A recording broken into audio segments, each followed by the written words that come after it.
எல்லாருக்கும் வணக்கம். இன்றைக்கி கர்மா அப்படின்றத பற்றி கொஞ்சம் திங்க் பண்ணலாம். கர்மான்ற வேர்டு இன்றைக்கி ரொம்ப சகஜமாயிடுச்சு. முன்னாடியெல்லாம் என்ன சொல்லுவாங்க, ஏதாவது பேசும்போது சலுப்பாக எல்லாம் என்னோடய விதி அப்படிம்பாங்க. பட் இன்றைக்கெல்லாம் எல்லாம் என்னோடய கர்மா அப்படின்னு சொல்கிறாங்க. ஸோ ஆக்சுவலாக கர்மா அப்படின்றது என்ன அப்படின்னா, நாம் செய்கிற செயல்களோட விளைவுகள், பாதிப்புகள். அது பாசிட்டிவாகவும் இருக்கலாம், நெகட்டிவாகவும் இருக்கலாம். பாசிட்டிவாக இருந்தால் நமக்கு நல்லது நடக்கும். நாம் செய்கிற விஷயங்கள் கெட்டதாக இருந்தால் கெட்ட கர்மா ஆட் ஆகும். ஸோ நமக்கு ஃப்யூச்சரில் கெட்டது நடக்கும். இதை தான் நான் எல்லாம் என்னோடய கர்மா அப்படின்னு நம்ம சொல்கிறோம். தீதும் நன்றும் பிறர் தர வாரா அப்படின்னா, தீமையும் நன்மையும் இன்னொருத்தங்க கொடுத்து நமக்கு வரப்போகிறது இல்லை, நாம் செஞ்சது தான் நமக்கு வருது. ஸோ அப்போ அதுவும் கர்மா அப்படின்னு நம்ம எடுத்துக்கலாம். அப்போது நிறைய பேருக்கு உண்மையிலே இந்த கர்மா இருக்கா அப்படின்ற கேள்வி நிறைய டைம் லைஃப்பில் வந்திருக்கும். சம்டைம்ஸ் நம்ம முயற்சி பண்ணியும் சில விஷயங்கள் நம்ம லைஃப்பில் நடக்காமல் இருந்திருக்கும். ஒரு எக்ஸாம்பிள் சொல்கிறேன். என்னோடய ஃப்ரெண்டு ஒருத்தங்க, அவங்க ஒரு கோயிலுக்கு போகணும். அவங்களோட சொந்த ஊரில் இருந்து ஒரு 3 hours ட்ராவல் பண்ணி போகணும். ஒரு பரிகாரத்துக்காக போகிறாங்க. ஸோ என்ன ஆகுது, அவங்களோட நேட்டிவ் பிளேஸில் இருந்து ஸ்டார்ட் பண்ணுறாங்க. ஒரு 1/2 hour ட்ராவல் பண்ணதுமே அவங்களோட கண்ணில் ஏதோ ஒரு குப்பையோ ஏதோ ஒரு பூச்சோ பட்டுருச்சு. ஸோ அந்த கண் ஃபுல்லாக தண்ணி வழிஞ்சு செவப்பாகி வீங்க ஆரம்பிச்சிடுச்சு. அவங்க என்ன பண்ணாங்க, அதை தட்டி விட்டுட்டே தண்ணி எடுத்து கழுவிட்டு தட்டி விட்டுட்டு இன்னொரு 1/2 hour ட்ராவல் பண்ணி 1 hourக்கு அப்புறம் ஒரு ஸ்டாப் வருது. அது வரைக்கும் போகிறாங்க. போயிட்டு என்ன பண்ணலாம், திருப்பி போயிடலாமா, சரி வேண்டாம் கொஞ்ச நேரம் ஆனால் சரியாக போயிடும் அப்படின்னு சொல்லிட்டு அவங்க இன்னும் கொஞ்சம் தூரம் ட்ராவல் பண்ணுறாங்க. இன்னும் ஒரு 2 hours ட்ராவல் பண்ணி எக்ஸாக்டாக கோயிலுக்கு போகல, கோயிலுக்கு ஒரு 1/2 hour முன்னாடி வரைக்கும் போயிடுறாங்க.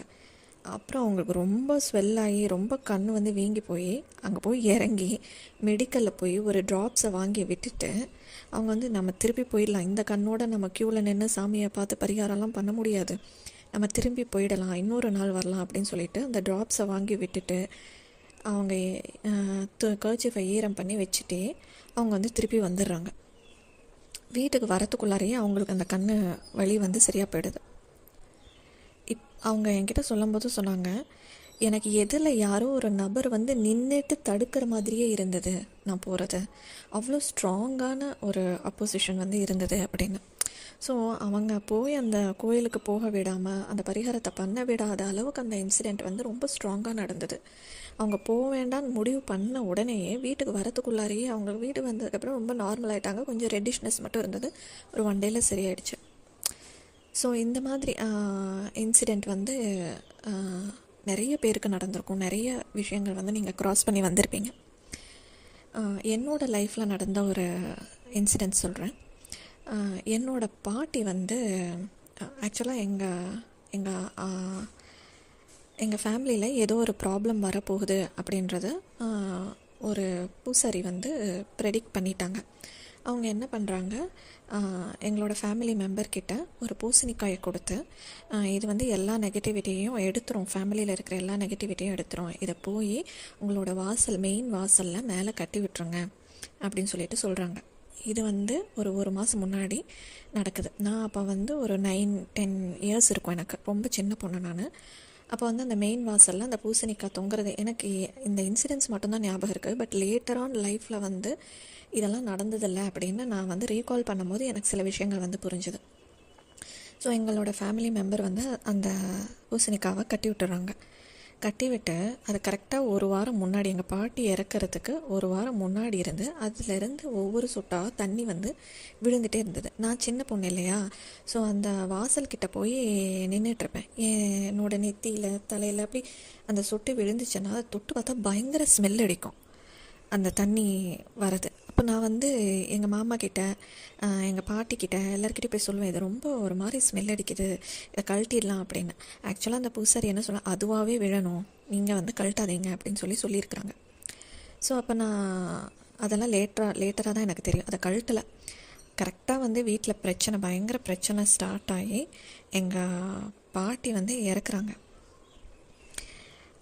இறந்து அவங்கள எடுத்துகிட்டு போகிறாங்க.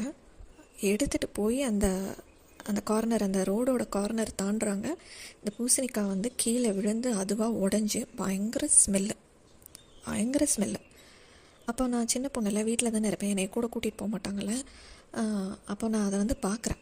அதுக்குள்ளார வந்து ரொம்ப அழுகி போய் ரொம்ப ஒரு மாதிரி மோசமாக இருந்தது அந்த பூசணிக்காய். ஸோ இதெல்லாம் நிஜமாலுமே நடந்தது. அவ்வளோ சின்ன வயசில் எனக்கு எதனால் என்ன அந்த கார்லேஷன்லாம் தெரியாது. பட் இப்போ வந்து எனக்கு தெரிகிறப்ப அது ரொம்ப வந்து ஷாக்கிங்காக இருக்குது. ஸோ ஒரு விஷயம் நடக்கணும் அப்படின்னா அது நடந்துடுது பார்த்தீங்களா. ஏதாவது அதை தடுக்கிறதுக்கு என்ன பண்ணாலுமே அது நடந்துடுது. ஸோ இந்த மாதிரி ஃபஸ்ட்டு வந்து கர்மான்றது இருக்கா இல்லையான்ற கொஸ்டினை வந்து நம்ம ஆன்சர் கண்டுபிடிச்சி அது இருக்குன்னு ஒரு விஷயம் வந்து நம்ம சில பேர் வந்து இருக்குன்னு தெரிஞ்சால் கூட அதை அக்செப்ட் பண்ணிக்க மாட்டாங்க. ஏன்னா அது வந்து நம்மளை தோக்கடிச்சிரும் அப்படின்ற பயத்தில் அதை ஒதுக்கிட்டே இருப்பாங்க. அப்படி இருக்கக்கூடாது. ஒரு விஷயம் இருக்குது அப்படின்னா அது இருக்குன்னு நம்ம ஃபஸ்ட்டு அக்செப்ட் பண்ணிக்கிட்டா தான் அதை எப்படி நாம் வந்து பீட் அவுட் பண்ண முடியும், அதை தாண்டி எப்படி வர முடியும், நம்ம என்னென்னலாம் நம்ம வாழ்க்கையில் சேஞ்சஸ் பண்ணிக்கிட்டோன்னா ஃப்யூச்சர் கர்மாவை நம்ம ஆட் பண்ணாமல் இருப்போம். நம்மளோட வாழ்க்கை ஸ்லோவாக சேஞ்ச் ஆக ஆரம்பிக்கும். ஸோ ஃபஸ்ட் வந்து அக்செப்ட் பண்ணிக்கணும். கர்மான்றது இருக்குது அப்படின்னு அக்செப்ட் பண்ணிக்கிட்டா தான் அது எங்கே இருந்து துவங்குது, எந்த இடத்துலேருந்து நம்ம கர்மாவை வந்து சேர்த்துக்கிட்டு போகிறோம் அப்படின்றது நம்ம அடுத்த கேள்வியாக கேட்போம். ஸோ இதை தான் நான் இந்த வீடியோவில் பதிவு பண்ணணும்னு நினச்சேன். நெக்ஸ்ட் வீடியோவில் இதனோட தொடர்ச்சியை பார்க்கலாம். நன்றி.